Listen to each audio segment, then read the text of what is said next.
লবণ দিলে জোঁক তাড়াতাড়ি কুঁকড়ে যায়, সেটা আমার অভিজ্ঞতায় আছে, সে ব্যবস্থা হবে। আপনারাও এনআইএ চেয়েছেন, এছাড়াও একাধিক সংস্থা তরফে কলকাতা হাইকোর্টে দ্বারস্থ সবাই চাইছে, তো তৃণমূলও তো এনআইএ চাইছে, বলছে বাংলাদেশ থেকে লোক এসছে, তুরস্ক থেকে টাকা এসছে।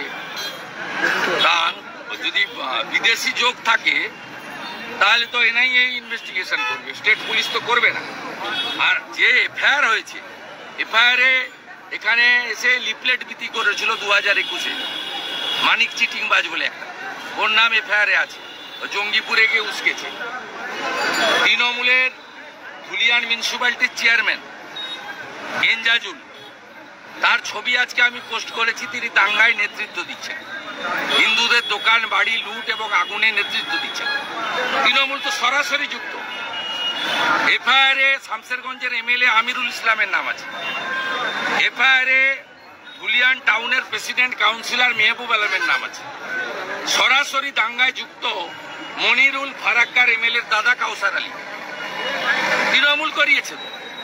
সেটা তো মুখ্যমন্ত্রী আজকে নেতাজি ইন্ডোরে বলেছেন ওটা মালদা লোকসভার মধ্যে, দক্ষিণ মালদা, এবং ওটা কংগ্রেসের এলাকা, এই জন্য করেছে।